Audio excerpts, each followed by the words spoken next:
Miss Harrington, I'll help you walk again if you'll let me. This relationship is a liability. It's my strength! In the heart of Manhattan's glittering skyline, where the lights of Empire Plaza pierced the midnight haze, a lone figure pushed a mop across the polished granite floors of the executive level. It was well past closing time, and the building, home to Harrington Technologies, one of the nation's leading software firms, hummed with the quiet rhythm of after-hours solitude.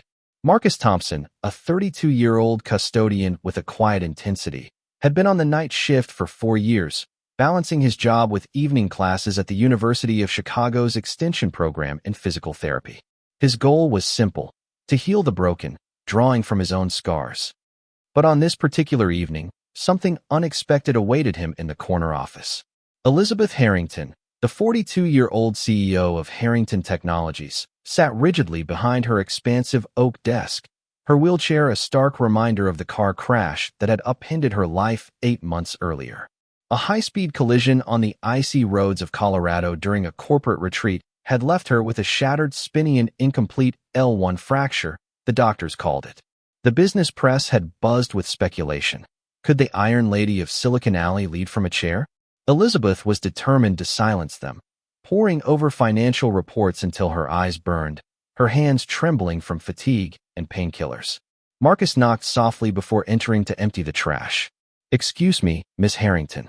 I can come back if you're busy." She glanced up, her sharp blue eyes meeting his warm brown ones. "No, it's fine. I'll be here till dawn anyway." Board presentation in the morning can't afford any slip-ups now that they're circling like vultures. He noticed the tension in her posture, the way she gripped the armrests as if bracing against an invisible storm. His training kicked in instinctively. "If you don't mind me saying, ma'am, you look like you could use a break. Those shoulders are carrying more than just the company." Elizabeth arched an eyebrow, surprised by the familiarity from a janitor. "Breaks are for the weak, Mr. Thompson, Marcus Thompson. And with all due respect, pushing through burnout won't make you stronger, it'll just break you faster." She laughed bitterly. "I've seen the top specialists at Johns Hopkins. They all agree I'll never walk again. So spare me the pep talk." But Marcus saw potential where others saw finality. "Incomplete L1. That's not always a life sentence. I've studied cases like yours. With the right rehab, real progress is possible." Her skepticism deepened. "And you're an expert because?" "I'm close to my PT certification. Served as a paramedic in the Marines before this. I've seen miracles happen when people fight smart." Then came the words that would change everything. "Miss Harrington, I'll help you walk again if you'll let me." She stared, torn between dismissal and a flicker of desperate hope. Was this man delusional, or did he see something her million-dollar doctors had missed? Little did she know, this encounter would unravel her carefully guarded world, sparking a journey of recovery, romance, and redemption that would challenge everything she believed about strength, love, and justice. Marcus's life hadn't always been confined to mopping floors. Raised in a working-class neighborhood in Brooklyn, he'd enlisted in the Marines right out of high school, serving 2 tours where he specialized in field medicine. The horrors of combat had taught him resilience, but nothing prepared him for the personal tragedy that followed. 3 years ago, his wife, Elena, had been killed in a hit-and-run by a drunk, driverous, senseless act of violence that left him a widower and single father to their 4-year-old daughter, Sophia. The injustice burned in him. The driver, a wealthy executive, had walked away with a slap on the wrist, thanks to high-powered lawyers. It fueled Marcus's career shift, from construction day jobs to night shifts and PT school, vowing to help others reclaim what life had stolen. Elizabeth, meanwhile, had built Harrington Technologies from a garage startup in Palo Alto to a powerhouse in New York, specializing in cybersecurity software for Fortune 500 companies. Orphaned young, she'd clawed her way up through sheer intellect and unyielding ambition, earning a reputation as a formidable leader. The accident had exposed cracks in her armor, whispers in boardrooms about her vulnerability, competitors sniffing for weakness. She refused to yield, but the isolation gnawed at her. The morning after their meeting, Elizabeth couldn't shake Marcus's words. During a tense strategy session, her mind wandered to the possibility of defying her prognosis. "Elizabeth, focus," snapped board member Victoria Hayes, a sharp-tongued veteran with her own ambitions. "We're discussing the quarterly forecasts, not daydreaming." Flustered, Elizabeth refocused, but doubt lingered. That evening, she instructed her assistant, Karen, to dig into Marcus's background. The dossier arrived swiftly. Marcus Thompson, 32, enrolled in the University of Chicago's physical therapy program with a 3.8 GPA, former Marine medic with commendations for trauma care. He was funding his education through scholarships and his janitorial work, raising his daughter alone after his wife's tragic death. The details humanized him, stirring something unfamiliar in Elizabeth's curiosity mixed with empathy. That night, she lingered in her office, half hoping he'd appear. At 11:30, he did, knocking with a folder in hand. "Miss Harrington, I took the liberty of researching your injury type. Recent studies from the Journal of Neurorehabilitation suggest neuroplasticity can reroute signals around damaged areas." She eyed the document's peer-reviewed articles, detailed exercise plans. "You did this on your own time?" "Yes, ma'am. No guarantees, but the science is there. Daily sessions, focused on rebuilding neural pathways. It could take months, but I've seen it work." "Why me? What's your angle?" He paused, his voice steady. "Because I know loss. My wife's death showed me that giving up isn't an option, not when there's fight left. And you, Miss Harrington, have fight in spades."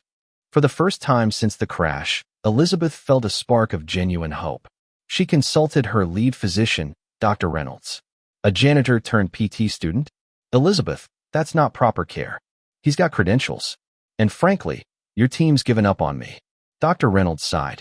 "The odds are slim. Don't chase false hope." But Elizabeth was done accepting defeat. The next day, Marcus arrived at dawn with a portable therapy mat and resistance bands. Whispers rippled through the executive floor, the CEO collaborating with the night cleaner. Karen voiced concerns. "People are gossiping." "Let them," Elizabeth replied, closing her door. Their sessions began modestly, assessing sensation, testing reflexes. Marcus's touch was professional, his guidance encouraging. "Focus on your left foot. Visualize the movement." Nothing at first. Then, a twitch. "Did you see that?" she exclaimed. "I did. That's neural response. You're farther along than you think." Weeks turned into months. Progress was painstaking. Numb areas regained feeling, muscles fired sporadically. But beyond the physical, conversations deepened. Marcus shared stories of his Marine days, the camaraderie amid chaos, and the lingering injustice of Elena's death. "The system failed us. Money talks, and justice walks." Elizabeth opened up about her rise, the sexism in tech, the cutthroat deals. "I've always fought alone. Trusting others feels like weakness. Not weakness, strength. Real power comes from connection." As bonds formed, romance simmered. One evening, after a breakthrough where she lifted her knee unassisted, Elizabeth confessed, "Marcus, this isn't just therapy anymore." He met her gaze. "I know. I didn't plan on falling for you, but here we are." The admission hung heavy, laced with risk. Their worlds collided, a black working-class man and a white elite CEO. Society's judgments loomed: racial biases, class divides, whispers of exploitation. High drama erupted when Victoria Hayes confronted Elizabeth. "This arrangement with the custodian is unseemly. Is he after your fortune?" Elizabeth's temper flared. "He's given me hope where none existed. If you can't see that, perhaps you don't belong on this board."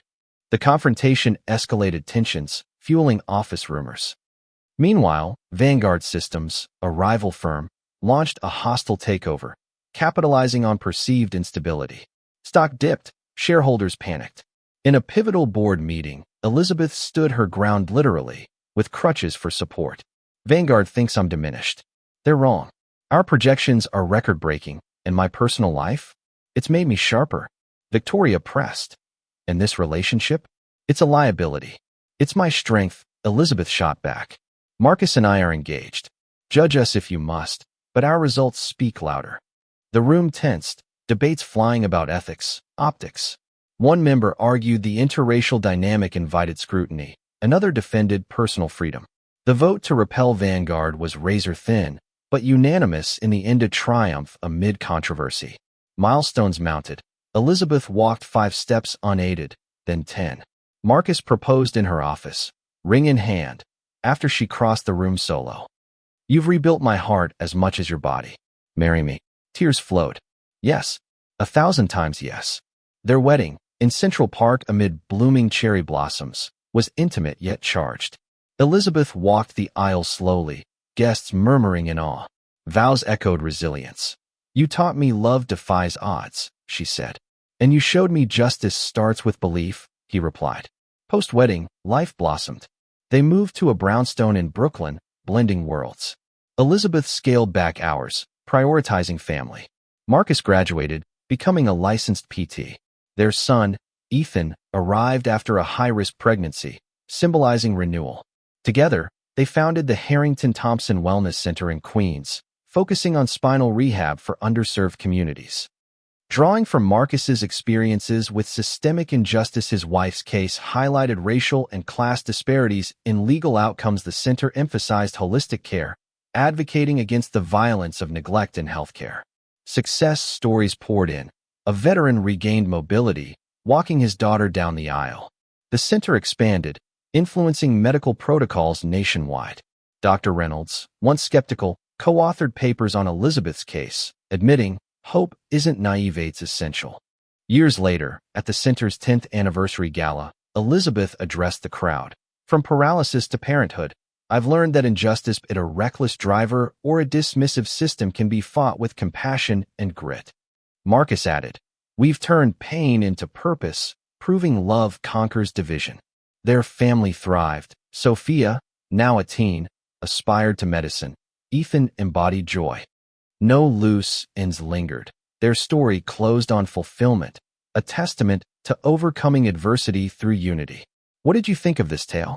Share your thoughts in the comments below, especially on themes of violence and injustice in everyday life. Do you believe systemic biases can be overcome through personal determination, or does change require broader societal shifts? Take a stand and let your voice be heard. Your perspectives keep the conversation going.